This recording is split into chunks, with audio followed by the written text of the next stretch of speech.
Hello, everyone. I have some urgent announcements to make. As mentioned yesterday, I was called up to Cantonment Police Station earlier today at 12 p.m., and the station inspector informed me that there will be two new charges. This comes less than 24 hours before my court mention at 9 a.m. tomorrow. I've just finished meeting with my lawyer, but I wish to inform you of these two new charges before the media reports them tomorrow. It's the same charge, but now includes two members from our community who supposedly made false representations to MOH that they are vaccinated when they are not. I wish to state for the record that I'm not here to interfere or to prejudge the criminal proceedings. I believe in the cause of law and would love the court to be the entity to evaluate all the evidence I may have to present eventually.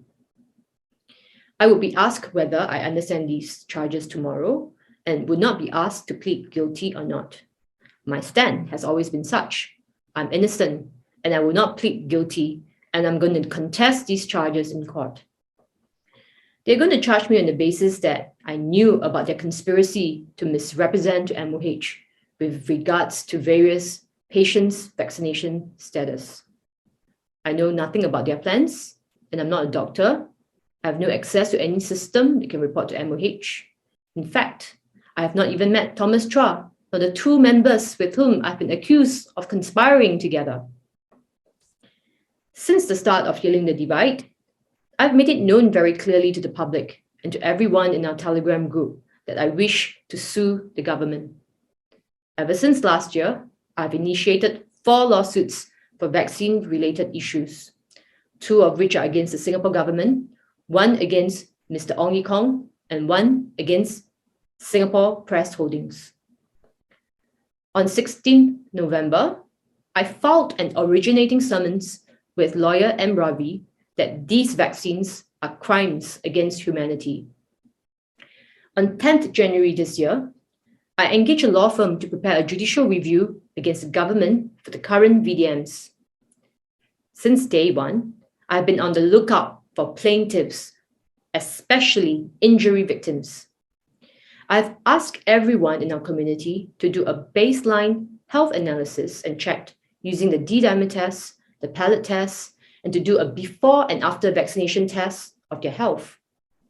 Now, when the government started pushing the vaccines really hard, I told everyone to do these tests so that in the event of their health deteriorating, we will now have the evidential proof in hand to take legal action. With this in mind, why should I ask people to do a fake jab? Wouldn't I not have evidence for my lawsuits? I have spent almost $26,000 in total in the 2 lawsuits which I have started, and the judicial review alone, when completed, will cost $70,000 in total. I totally believe that these vaccines are crimes against humanity, and I have every will and determination to collect evidence against the government of Singapore from day one. Just look through my Telegram chat and you will see us reminding everyone to take the D-dimer test, the pellet test, and other tests to establish a baseline health status. In fact, we were saying that if we are pushed to a corner, then just kamikaze and better take these tests so we have the evidence to sue the government for forcing us to take these jabs to keep our jobs. There is definitely emerging evidence now that these vaccines are far from safe and effective, and I wanted from day one to have credible evidence and proof. Without a genuine victims database, how do I mount a lawsuit against the Singapore government? Unfortunately, I had to eventually drop the crimes against humanity lawsuit as my lawyer M. Ravi, who filed it, was being disciplined and lost his license. A hearing for how to proceed on with the lawsuit was heard in my absence when I was in remand. I really wanted to be there, but I could not because I was arrested. That is all. I just wanted to inform all of you now. I'm sure the media will have a field day tomorrow, but I'm innocent and I will fight these charges. Did the fake media report about my lawsuit against the Singapore government for crimes against humanity? No. Did the fake media tell you that a 9-year-old boy has sued Mr. Ong Ye Kong for harassing statements? No. Did the fake media tell you that SPH has admitted that they were reporting not statements of fact for their newspaper reports against the unvaccinated in our community? No. What else is the fake media not telling you? Plenty. And it's time you find out. I wonder how long will they stop dishing out these new charges against me? After all, the case is already in court.